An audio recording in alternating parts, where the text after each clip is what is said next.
విజయదశమి మనందరికీ విజయాలనే చేకూరుస్తుంది.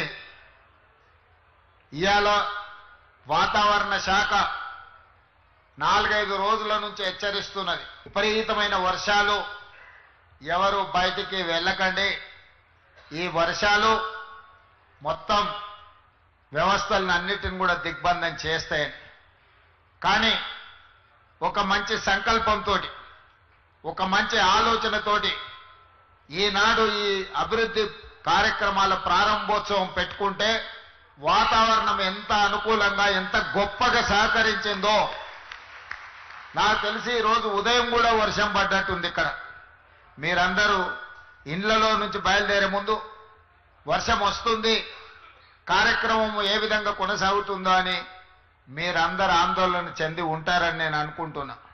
కానీ మనమందరం మనసులో ఎలాంటి కల్మషం లేకుండా భవిష్యత్ తరాల కోసం ఈనాడు ఒక భారత్ ఫ్యూచర్ సిటీని ఈ ప్రాంతంలో ప్రారంభించుకోవాలని అనుకుంటే వరుణ దేవుడు కూడా ఈరోజు మనకు సహకరించి ఈ కార్యక్రమాలను ముందుకు తీసుకెళ్లడానికి ఈరోజు మనకు అవకాశం దొరికింది. చాలా మంది కుట్రలు కుతంత్రాలు చేస్తున్నారు, నోటికొచ్చింది మాట్లాడుతున్నారు. చెయ్యకూడని రాద్ధాంతం చేయడమే కాదు, ఎన్నో రకాల ఆరోపణలు చేస్తున్నారు. ఇక్కడ రేవంత్ రెడ్డి గారికి ఓ భూములు ఉన్నాయి, ఆయన కోసం నగరం కట్టుకుంటుండని. మీ అందరికీ తెలుసు, ఒకవేళ భూమి ఉంటే తెలియంది కాదు, ఇదేమి రహస్యంగా ఆశ పెట్టుకునే వజ్రాలు కావు. ఎక్కడో లాకర్లో పెట్టుకొని భూమి ఉంటే భూమి మీదనే ఉంటుంది, భూమి ఉంటే దానికి రెవెన్యూ రికార్డు ఉంటుంది. ఈరోజు నేను నా గురించో నా సహచార మంత్రివర్గ సభ్యుల గురించో నేను ఆలోచన చేయడం లేదు. ఇంకా ఒక మాట చెప్పాలంటే, ఈనాడు బతుకున్న మన కోసం కాదు, రేపు భవిష్యత్తులో పుట్టబోయే మన పిల్లలు, వాళ్ళ పిల్లలు, వాళ్ళ పిల్లలు, వాళ్ళ ఫ్యూచర్ కోసం నేను ఈరోజు ఆలోచన చేస్తున్నా. పెద్దలు బట్టి విక్రమార్క గారు చెప్పినట్టు 436 సంవత్సరాల క్రితం కులీ కుతుబ్ షాహీ గారు హైదరాబాద్ నగరానికి పునాది రాయి వేసినప్పుడు చెరువుల్లో, నదుల్లో ఏ విధంగా అయితే చేపల సమూహం ఉంటుందో నా హైదరాబాద్ నగరంలో కూడా ప్రజలు ఆ విధంగా ఉండాలి, పెంపొందాలి అని కోరుకున్నాడంటే 436 సంవత్సరాల క్రితం కులీ కుతుబ్ షాహీ వేసిన పునాది రాయి ఈరోజు మా నగరం గొప్ప నగరం, హైదరాబాద్ నగరం మాకుందని మనం గర్వంగా చెప్పుకునే పరిస్థితులు ఈరోజు మనకు వచ్చినాయి. ఆ తర్వాత నిజాం నవాబ్ 220 సంవత్సరాల క్రితం సికింద్రాబాద్ ప్రాంతాన్ని అభివృద్ధి చేస్తే ఈరోజు జంట నగరాలుగా హైదరాబాద్, సికింద్రాబాద్ ఉన్నది అని చెప్పి ఈ దేశం ముందు తలెత్తుకొని నిలబడే ఒక గొప్ప గర్వకారణం ఈరోజు మనకు వచ్చింది. అంతటితో ఆగడే అభివృద్ధి.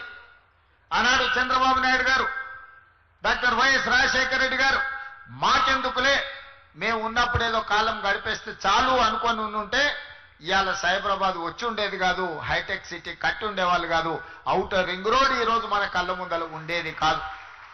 ఈరోజు శంషాబాద్లో అంతర్జాతీయ ఎయిర్పోర్ట్ ప్రపంచంలోనే one of the best airport గా గుర్తింపు పొందింది అని అంటే ఆనాడు ఆ నాయకులు కూడా ఒక ఆలోచన చేయబట్టే ఈరోజు ఫార్మాలో మనం ప్రపంచాన్ని శాసిస్తున్నాం, ఐటీ రంగంలో ప్రపంచంతో పోటీ పడుతున్నాం. సిలికాన్ వ్యాలీలో ఈరోజు మన పిల్లలు గొప్ప గొప్ప పొజిషన్లో ఉన్నారు అని అంటే ఆనాటి నాయకులు ఒక ప్రణాళికబద్ధమైన ఆలోచన చేసిండు కాబట్టి ఈరోజు ప్రపంచంతో పోటీ పడగలుగుతాం. అందుకే మిత్రులారా, గతం నుంచి భవిష్యత్తుకు పునాదులు వేసుకోవాలి. గత అనుభవాలు మన భవిష్యత్తుకి ప్రయోజనకరంగా ప్రణాళికలు మనం రచించుకోవాలి. మరి కులీ కుతుబ్ షాహీ కావచ్చు, నిజాం ప్రభువులు కావచ్చు, లేదా ఉమ్మడి రాష్ట్రంలో ఉన్న ముఖ్యమంత్రులు కావచ్చు, వాళ్ళ నుంచి మనం నేర్చుకోవాల్సింది మంచి ఉంటే నేర్చుకోవాలి, అది మన భవిష్యత్తుకు పునాదులుగా మార్చుకోవాలి అన్నదే ఈ రోజు ఈ వేదిక మీద ఉన్న నా సహచర మంత్రివర్గ సభ్యులు, మా శాసనసభ్యులు నా ఆలోచన. ఈరోజు భారత్ ఫ్యూచర్ సిటీ మన భవిష్యత్ తరాల కోసం, మన భవిష్యత్ తరాలు ఈ రోజు మనము మాట్లాడితే మన వాళ్ళు అప్పుడప్పుడు మిత్రులు చెప్తుంటారు న్యూయార్క్ అద్భుతంగా ఉంటుంది. అవును, బాగానే ఉంటుంది న్యూయార్క్.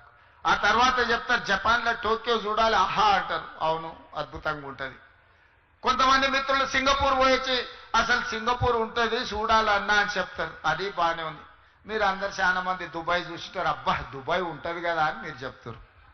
నేను అడుగుతూ నీడు ఉన్నోళ్ళందరినీ మీ ద్వారా తెలంగాణ 4 కోట్ల సమాజాన్ని ఎన్నాళ్ళు న్యూయార్క్ గురించో టోక్యో గురించో సింగపూర్ గురించో దుబాయ్ గురించో గొప్పలు చెప్పుకుంటూ మేము చూసినామని చెప్పుకోవడం కంటే మనం భారత్ ఫ్యూచర్ సిటీ వాటితో పోటీ పడే విధంగా నిర్మించుకోవాలని ఆలోచన చేయాలన్నా లేదా మీరు ఒక్కసారి ఆలోచన చేయండి.